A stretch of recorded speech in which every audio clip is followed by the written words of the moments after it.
Hi, I'm Allison Watt, and today I'd like to introduce you to an artist that I admire a lot. Her name is Marion Evamy, and I, at one time, had some of my work in a wonderful gallery that she and her husband ran in Oak Bay in Victoria. And now they've retired from that business, and Marion works as an artist and has her own home studio and gallery outside of Victoria. So I wanted to interview her because she's an inspiring person, and I'd like to just share some of that inspiration that I've gotten from her over the years, hopefully with you. So Marion, welcome very much. Thanks, Allison. Nice to be here, and the feeling is mutual in terms of inspiration. You've inspired me many times too. Wow, that's great. That's the perfect relationship. Absolutely. What I'd like to start with, Marion, is going through a slideshow of your images. Sure. So I'm just going to share my screen. So we'll look at some of your images, and you've chosen them as some of your favorite images. And maybe you could just say a few words about them as I go through them. Sure. Tell me when you want me to carry on with them. Okay. And then we'll just have a quick chat when they're done. Sure, sounds good. Okay.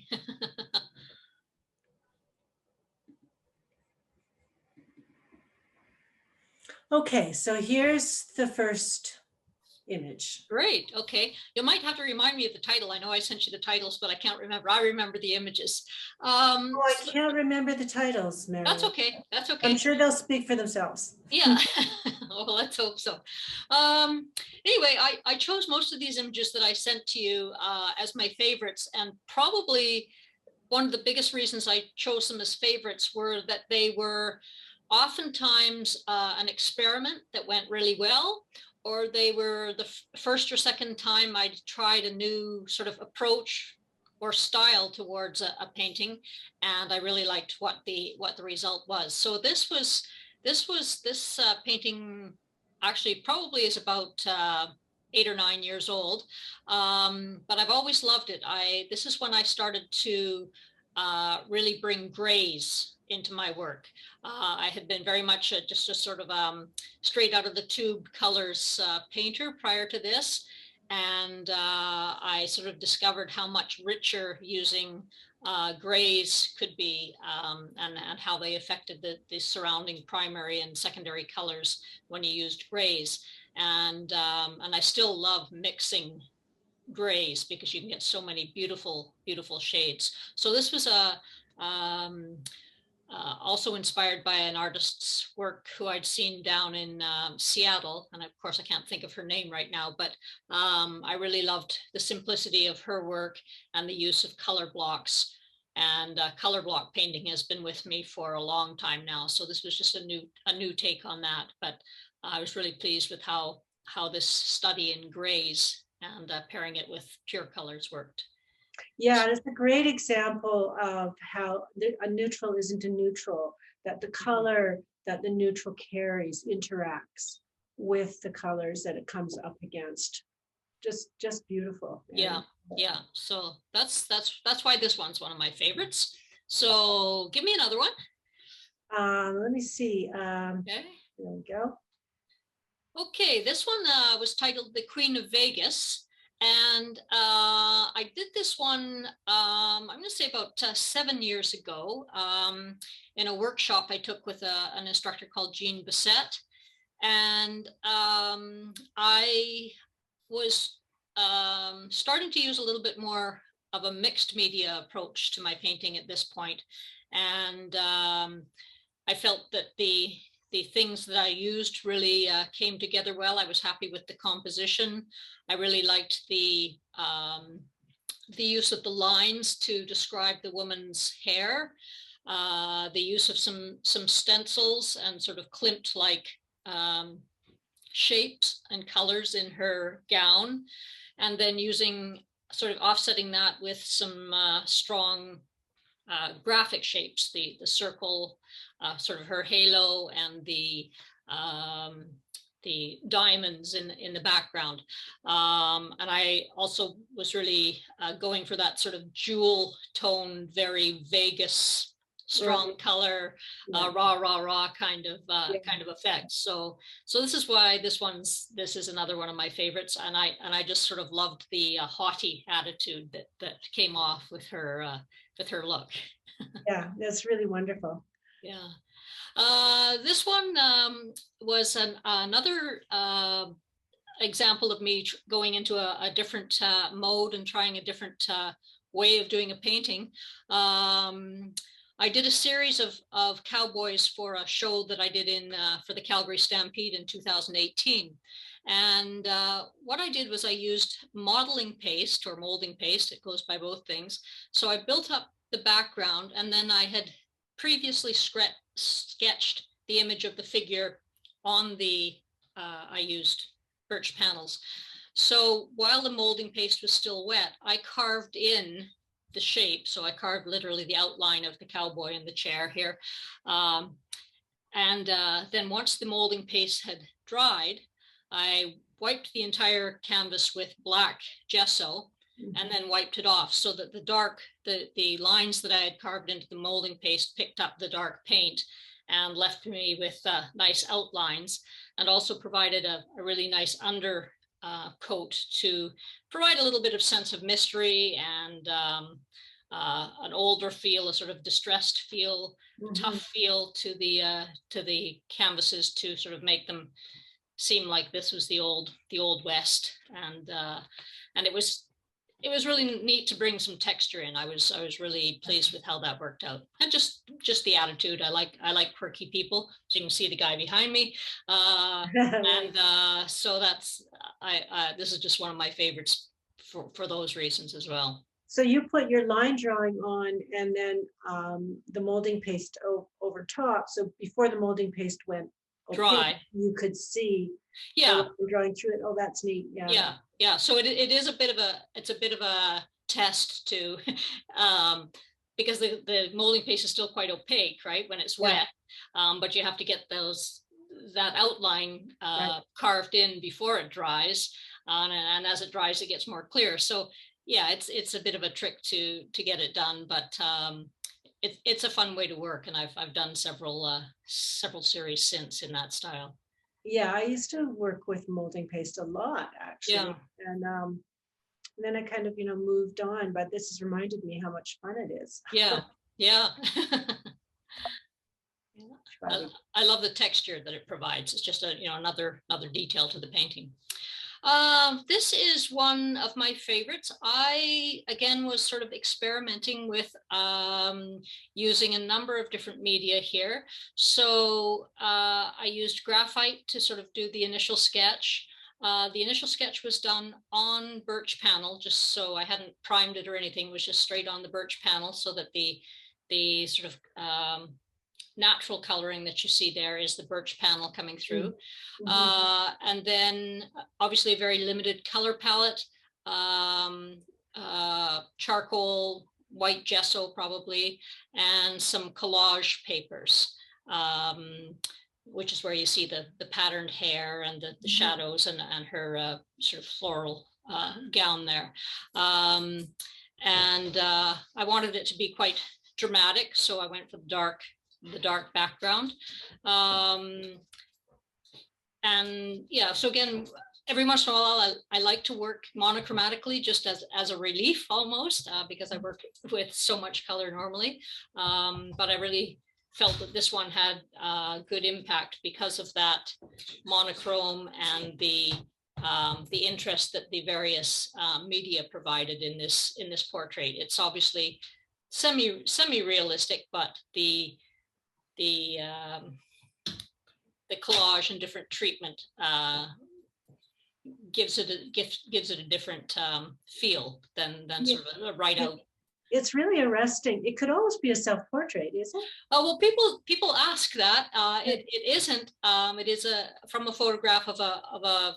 I just found a very stunning looking woman. She had beautiful gray eyes, very, very clear gray eyes. And when I find photographs of people that I think their faces are super interesting, I just file them away in my people file, and occasionally I'll pull them out and use them as a model for a figurative work. So that's what happened here. Beautiful.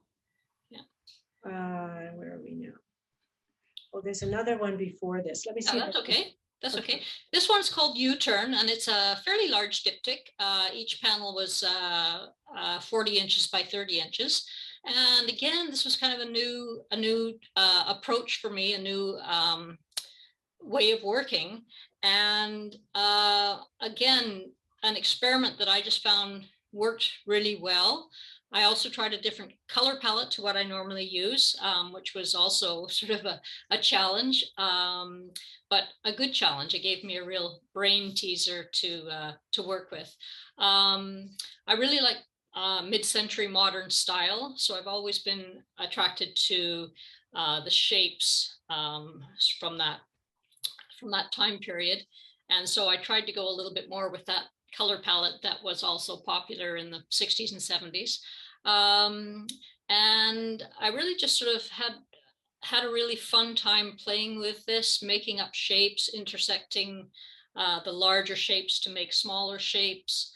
And then, as I say, it was all on the fly. As I painted, I made decisions here, there, and the next way. It was very unstructured in terms of sketching out. I didn't sketch out anything beforehand. It was all just sort of make it up as you go along. So that gave me a good sense that I could do it. And I just felt this one turned out well. And the interesting thing was I was taking a course, I think it was the Nicholas Wilton course. You're probably familiar with Nicholas Wilton. And so I had a critique done on it by one of his staff. And she said, why don't you turn the second panel around? So turn the right-hand panel 180 degrees and see what it looks like. And it was amazing because it actually still worked as a diptych with the second panel turned 180 degrees. I had obviously subconsciously created the pattern so that it could work both ways. So that was just sort of an eye opener for me that sometimes your brain is working when you don't know it's working. And so yeah, I was really pleased with how this one turned out. It must be a stunning piece in I don't know where it is. I'm sure it's in a collector's house, but it's so well, it's actually in a sports club in Calgary. Yeah. They have it in the dining room there. So yeah. So do you find with that? Sorry, Marion. I haven't seen it hanging there yet, so I can't speak, but I'm sure it does look pretty good. Yeah. Do you find with that mid-century modern type palette that it's trick is graying down the colors? Is that what gives them that kind of? Yeah, although I this one really started out as I wanted to work with yellows because I don't normally work with yellows. So I took a very limited palette initially and just had the yellow and the blue. So I worked with that, and then really until it got to about 70%, I had only used yellows and blues, and I felt that it needed a little bit of a hit of some red. Yeah. Or some, just a hit of something different. So I'm not sure that not sure. I guess I probably did gray down the colors here.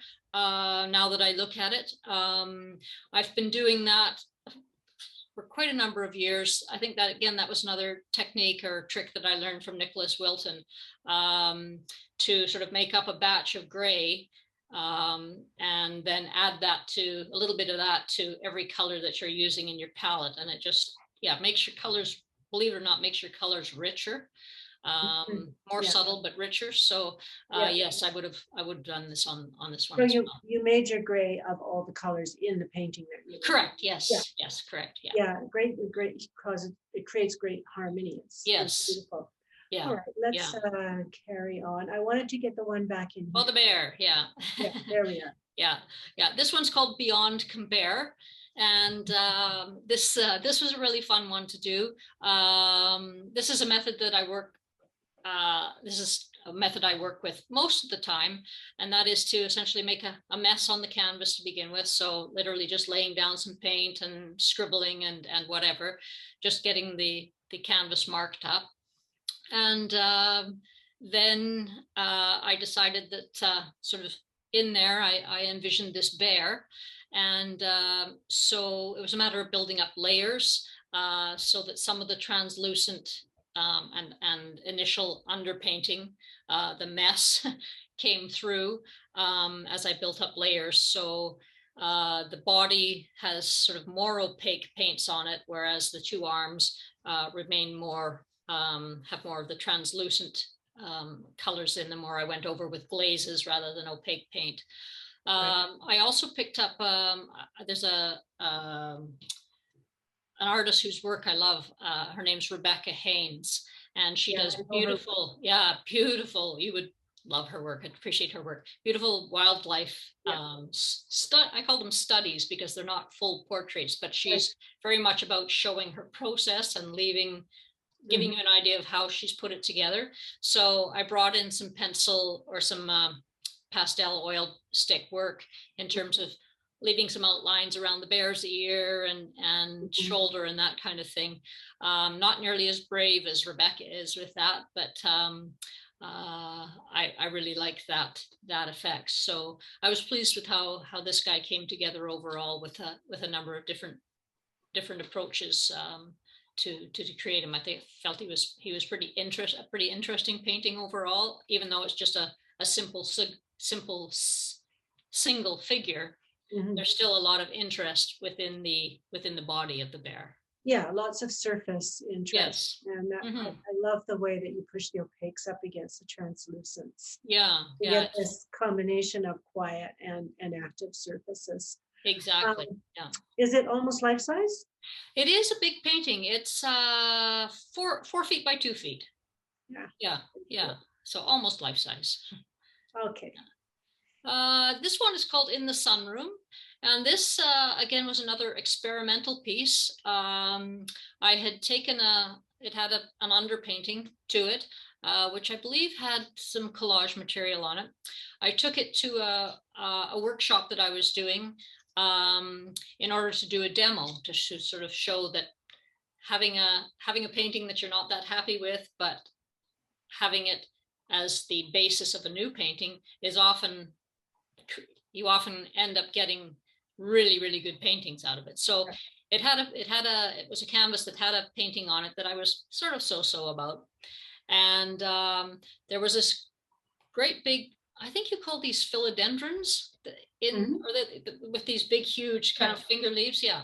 And there was a huge philodendron plant at this workshop in the room. And that sort of gave me some inspiration. So I started a demo to show the students, just take an idea and run with it and try and incorporate some of the things that you've got in the initial painting into the current painting. So this one just sort of came out of that, as I say, as some experiment and trying to demo and show people what to do with a painting you're not that happy with. So I talk about that often when I'm teaching, in order to encourage people to let go of layers as they're working, not get over attached, and don't be afraid to lose, because especially with acrylics, that's when the real rich surfaces start to develop, right?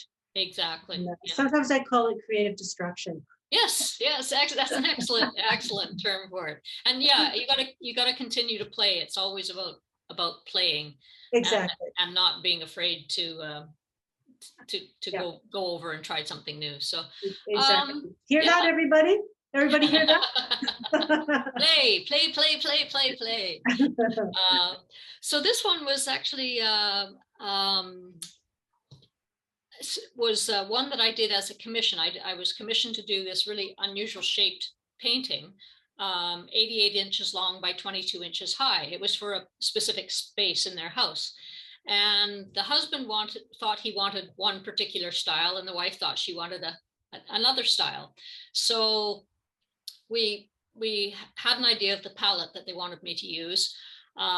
He was sort of looking for something, he envisioned something kind of mid-century modern, and she was after something a little bit more graphic. So I did two. I did one that was all I think you've seen them, my polka dot all circle Mhm. series, and they go in a sort of in a range of colors, very very linear, you know, very very graphic.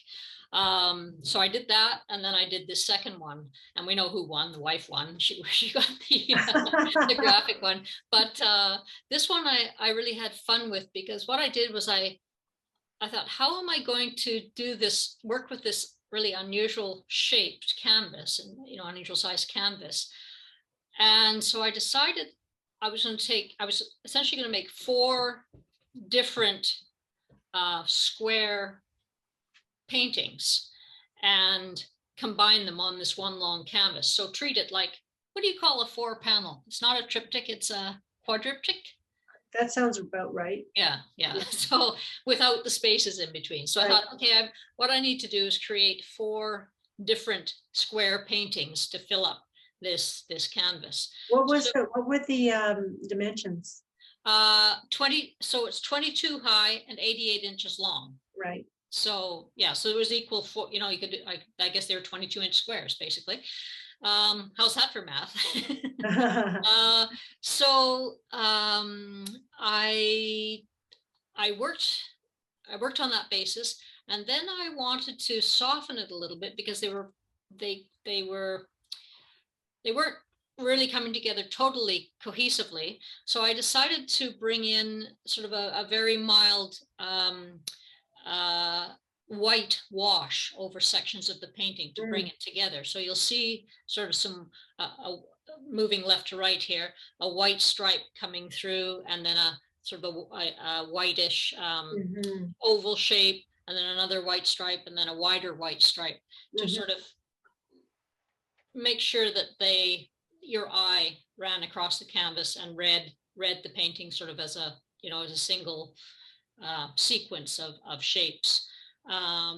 That's really subtle. I didn't notice that. Yeah. Until you pointed that out. It's beautiful. Yeah. So again, that I sort of worked with it until it worked. It was I had an idea, but until you get painting it and seeing how it's turning out, you just have to sort of. Actually, there are 5 lines in there, 5 white areas. There's one right in the middle that just catches the edge of that yellow shape. But yeah, that was a really fun one to work on. And actually, I'm kind of pleased that this is the one they didn't take, because I decided to keep it. It looks great over my bed. It's beautiful and kind of soft, and yes, like the softness of it contrasts with the really graphic. Yes. Exact kind of feel of it. Yeah. And I will link your website to our interview, so that people can go into your website and see those dot ones that you did too, which are in this same dimension, right? Yes. Yeah. But more with pure hues. They're really wonderful too. Yeah. All right. Oh. Yeah, this is kind of a fun one that I did. Again, this is using the molding paste method, and then doing the sketch, carving it out, covering the entire canvas with black gesso, and then wiping it off. So yeah, I guess it's similar to the cowboy that you saw earlier. I decided I wanted to keep the palette super limited. So really, there's only the black gesso there, and a little bit of gold or quinacridone gold on the crowns, and a little bit on the background or the seat. So I call this one my right hand man, and I actually did it for my husband, because he is my right hand man, and he certainly is. Yeah, he definitely keeps me grounded and organized, and definitely is the force behind the gallery and keeping that all ticking over. So yeah, so this one's in my collection. So that's one. It's one of my favorites for sure. It's wonderful. Yeah. And this one probably is our last. Yeah. Yeah, this is one of your recent ones, right? Yeah, this is probably, I guess, probably the most recent one that we've seen here. I did this one as part of my Waving at Wales solo show that I did up in Tofino in December. And so I did a series of whales.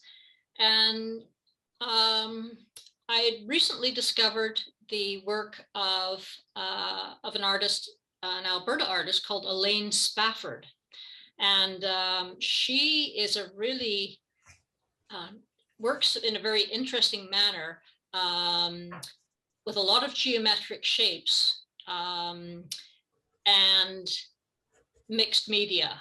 So she lays down a lot of collages, which is what I did here initially, and again lets you see her process. So much like Rebecca Haynes, you get an idea of how the painting was built up with layers of collage, layers of paint. You know, you can see the paint drips, you can see the sort of the techniques that were used. You know, where there's underpainting that's been scraped back, and you can see what would have been underneath in the previous layer.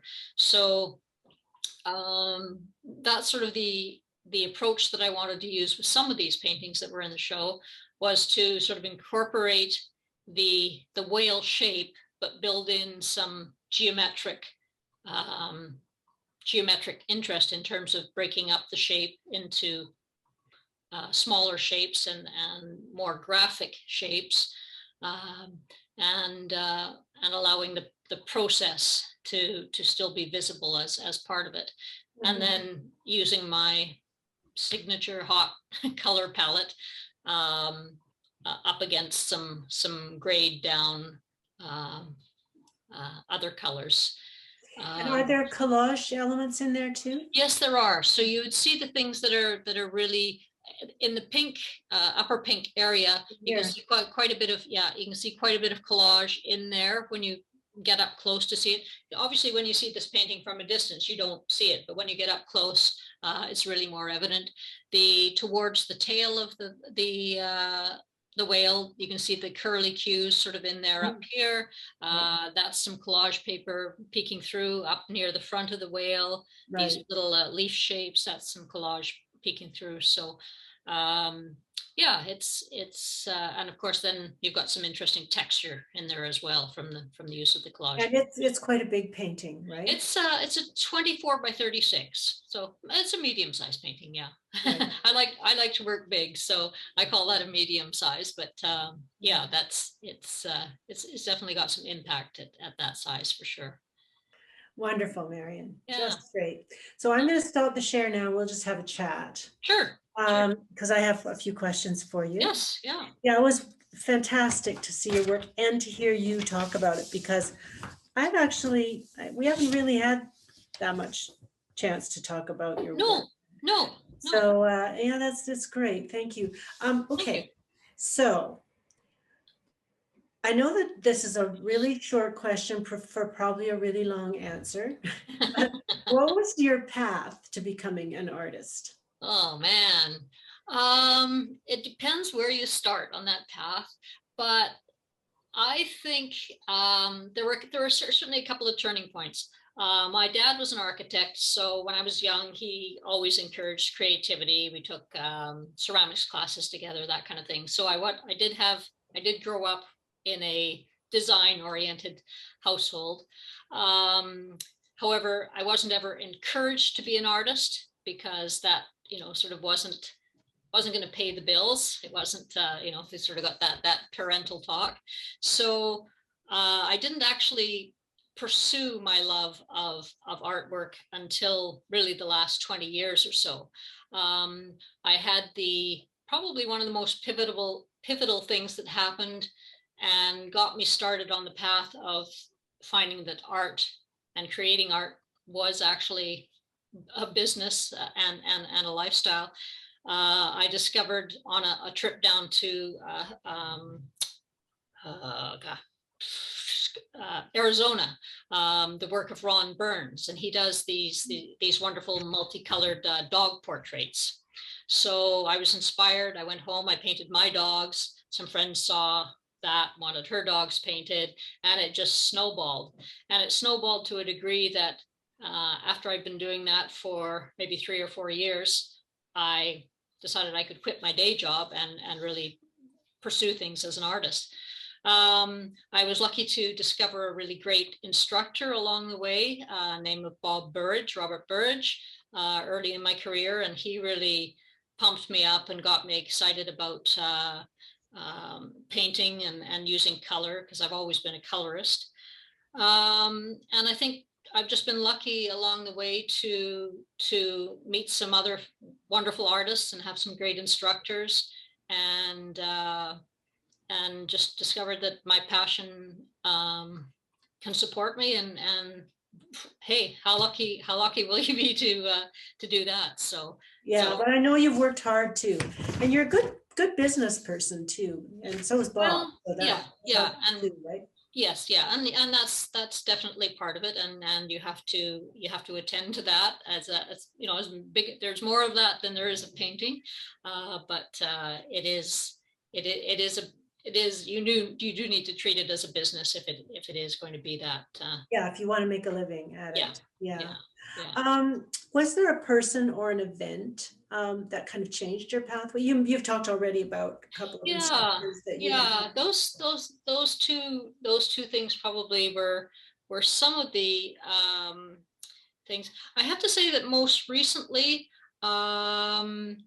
it would be the amount that I learned through the Nicholas Wilton class. I did do a year of art school. They called it the foundation year at Alberta College of Art way back in the 80s. Didn't learn a whole lot. I wasn't impressed with the whole teaching thing there. So I found when I took the Nicholas Wilton course that I really learned so much. I mean, I learned, and a lot of people say this, learned far more than they in that course than they did in 4 years of art school. So I feel that really gave me a new level of skill and understanding about my painting practice. But as I say to other artists, it's like anything. It's like learning to play tennis or golf or whatever. You have to do it. You have to just practice. You have to keep doing it. You have to keep experimenting. Mm-hmm. And that's how you learn. But if you get some good guidance along the way from some instructors, and I've had good luck with that, you pick up great tips. You pick up things about technique. You learn things that you wouldn't necessarily find out by experimenting. So it's a good thing to do both. I agree. And that way you never stop learning. Yeah, absolutely. Is there anything that you would like to still do, like an ambition for your work, somewhere that you'd want to take it that you haven't got there yet? Well, I feel like I can always improve. I am a bit of a crow. I like shiny things, so my focus is I always love to try something new. I was hoping actually this year, I don't think it'll happen this year because of this damn COVID thing, but I'm hoping to get into some 3D. I'd really love to try and work in concrete. I've sort of always wanted to be. I've done a little bit of work with clay, but I like big, so I'd like to work with some concrete structures, and that would really that would interest me, because you have to think so much differently when you get into 3D versus the 2D of painting. Right. Well, so, I can't wait to see where well, I can't wait either, but whatever you do will be wonderful. Yeah, thank you. Okay, couple more questions. What's your perfect day? Oh boy. Well, I'm lucky. I have a lot of those. I would say my perfect day is waking up with sunrise, going out onto the deck and sitting out there with a cup of tea and toast and looking out over the ocean and watching the birds and everybody play. Then doing a couple of hours of painting. Then maybe going out and riding my bike or playing some pickleball or something like that. Then out for dinner somewhere delicious, and then maybe go and see some live music or a concert or something. So a lot of creative things, getting out in nature and being inspired by other musicians and artists and that kind of thing. So Right. That does sound yeah, like a great day. yeah, yeah. And we'll get to concerts again I sometime. hope so. I hope so. Yeah. And meanwhile, it does help to live in such a beautiful place. It does. Yeah. Yeah, we are very blessed. Absolutely. Yeah. Yeah. And finally, a Yes. piece of advice for students. Well, you've Uh, kind of touching on that before about studying yeah. and then work through it, but anything else? Play. Yeah. Don't be afraid to experiment. Find out what really turns your crank, what really makes you light up. I know we all have artists that we like and we'd love to emulate and that kind of thing, but take bits and pieces from where you find work and expression that speaks to you, and play with it, and eventually your voice will come out, and you'll start to really like what you're doing and say, yeah, this is me. And yeah, it might not be so and so who I really like, but it's me, and I like what's coming out of it. I've experimented and played, and this is really what I want to say with my work. Yeah, and it takes time, right? It It just does. It takes a long takes time. time and some risks, taking some Yes, risks. And yes, yeah, absolutely. yeah, I Yeah, totally agree, Marion. yeah. Well, great. Thank you so much for spending time with us You're most today. welcome. I enjoyed it. Thank you. Thank you. Yeah, I've learned a little bit about myself too. It's it's amazing what you learn about yourself when there's questions posed and you haven't sort of thought them out that way before. So yeah. yeah, Well, it's and I'm great. sure that it'll be really, really appreciated by the students and Good, good. the folks on our work art play.